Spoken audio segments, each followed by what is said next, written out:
La paritaria nacional es una lucha de las organizaciones gremiales acá presentes y es también una decisión política. Ambas cosas son ciertas, porque esa lucha sin una decisión política quizá no hubiera prosperado. Ahí convergimos. Y para nosotros es un dolor tener un segundo año de traspié y por eso no importa, no miramos para atrás, no importa cuánta responsabilidad hay en cada parte. Ahí uno, cuando digo uno, digo el gobierno, las partes van a una negociación a que esa negociación salga bien. Bueno, por segundo año no nos salió bien la negociación. Tenemos que mejorar, ser más inteligentes, poner energía. Tenemos que seguir discutiendo aquellas cuestiones en donde no estamos encontrando un entendimiento, que sean salarios, que sean condiciones de trabajo, y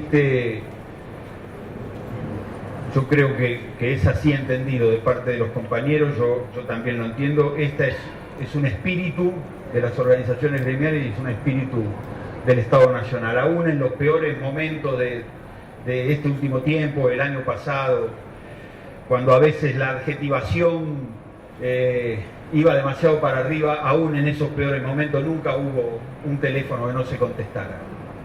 Nosotros tenemos mucha claridad cuáles son los enemigos de la educación. Por supuesto no son las organizaciones gremiales, y las organizaciones no piensan que es ni el Estado del gobierno. Nosotros nos hemos propuesto como sociedad que todos nuestros chicos, nuestros hijos vayan 13 años a la escuela. No es cierto que la educación argentina esté en una crisis perpetua. La educación argentina está mejor.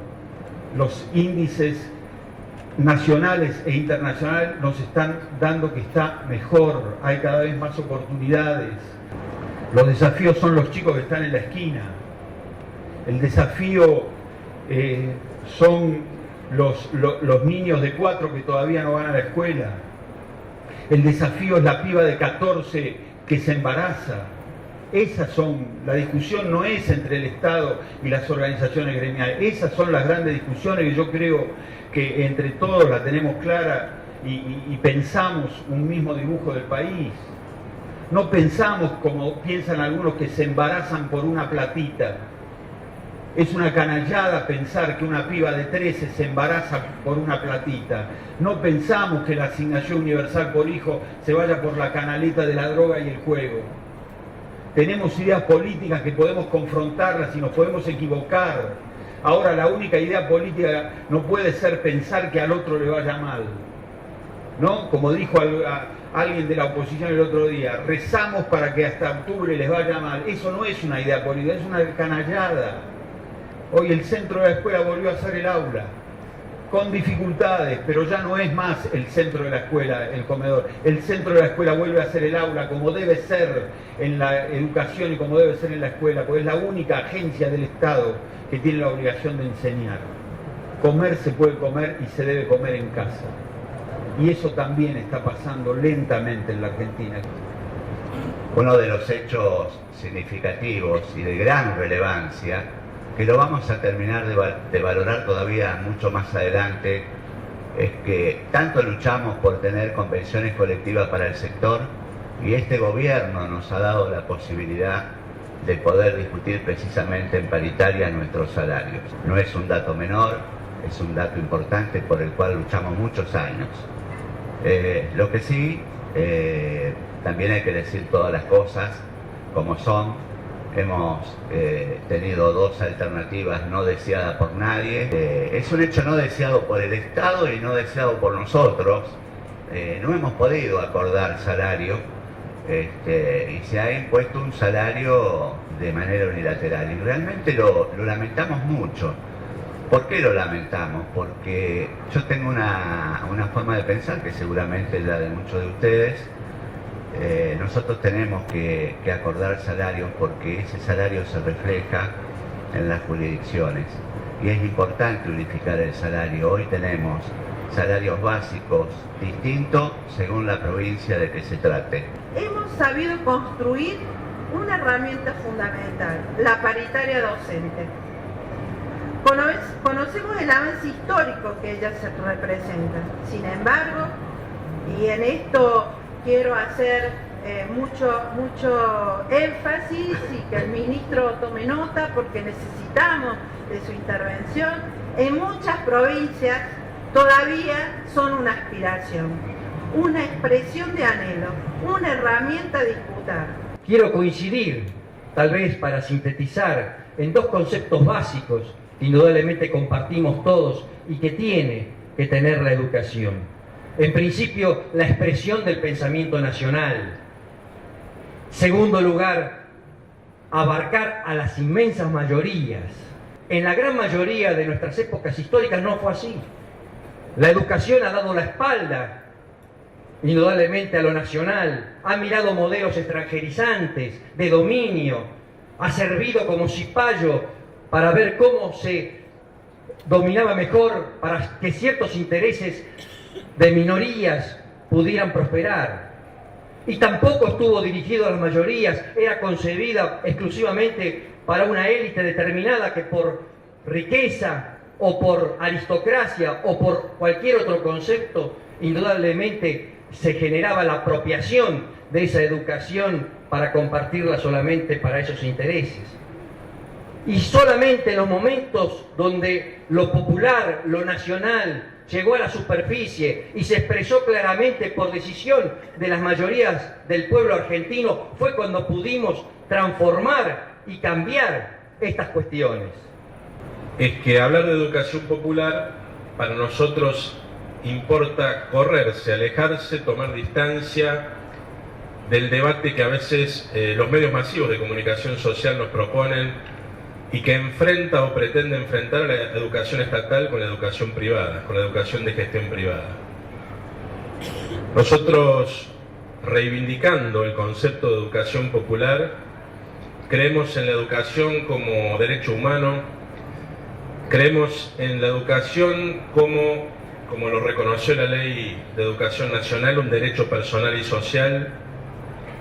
Nos alejamos absolutamente de toda idea que considera la educación una mercancía y a nuestros alumnos clientes o usuarios de un servicio público. Sabemos que en el sector de la enseñanza privada hay escuelas elitistas o no populares. Sabemos que hay mucho por hacer todavía para democratizar las escuelas de gestión privada y en modo alguno participamos de la campaña que sistemáticamente se hace para desprestigiar a la escuela estatal y que de alguna manera pareciera querer mostrarnos una escuela privada donde está todo bien en contraposición a una supuesta escuela estatal donde está todo mal.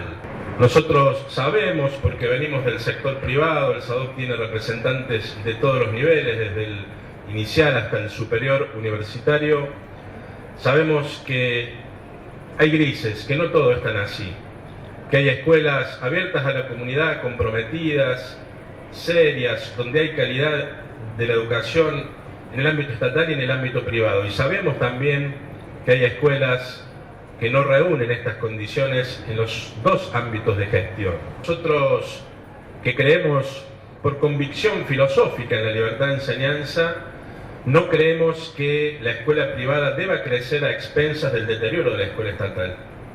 Nos parece que la escuela estatal y el Estado tienen un rol principal en la educación. Nosotros creemos que no exclusivo, pero sí principal. Y la verdad es que saludamos y aplaudimos el fortalecimiento de la educación estatal, el crecimiento del presupuesto y la posibilidad de que accedan a la educación todos, todo el pueblo, porque cuando decimos que es un derecho humano, lo que estamos diciendo es que no puede ser algo accesible solamente para aquellos que estén en condiciones de pagarlo. Y nosotros somos perfectamente conscientes que muchas escuelas de gestión privada son absolutamente privativas, son inaccesibles para muchas familias de nuestro país. Estamos en el fondo diciendo que educación popular se contrapone a educación elitista y que educación popular significa que el conjunto del pueblo tenga acceso a ella, que es la educación popular entendida como educación en un proyecto de país o educación para un proyecto de país. En ese sentido, nosotros somos fervientes militantes de un sistema educativo, de contenidos curriculares, de prácticas educativas y de modelos didácticos que sean coherentes con el proyecto de país. También decirles que el SADOP viene de concluir una encuesta sobre condiciones y medio ambiente de trabajo que comprendió a 5.000 docentes privados en todo el país y a más de 800 establecimientos educativos de los distintos niveles, y que del resultado de esa encuesta surge claramente que hay mucho camino para recorrer para mejorar condiciones de trabajo deterioradas en las escuelas privadas, que hay mucho para hacer para que haya un mejor clima de trabajo en las escuelas privadas y para que la democratización que ha vivido nuestro país y nuestra sociedad llegue también al ámbito de las instituciones educativas privadas. Van a ver seguramente ustedes durante los próximos días un SADOP movilizado en conflicto por su convenio colectivo de trabajo. Para nosotros el convenio colectivo de trabajo es un instrumento de democratización de las relaciones laborales docentes, y esto tiene mucho que ver con este concepto de educación popular. Una educación donde todos somos protagonistas y todos tenemos derecho a participar, como planteaba antes la compañera. No es un conflicto contra el gobierno nacional, no es un conflicto contra los gobiernos provinciales, es un conflicto que nosotros sostenemos con los responsables de la educación de gestión privada en nuestro país, que no entienden esta necesidad de un paradigma democrático y popular en la enseñanza y en la relación con los docentes, y que pretenden de alguna manera cerrarse en una especie de nicho con prácticas de la Edad Media o de hace muchos años, y en donde el autoritarismo le quiere ganar a la democracia. Nosotros creemos que la educación tiene que ser un instrumento para construir igualdad, inclusión y justicia social, para superar inequidades y desequilibrios.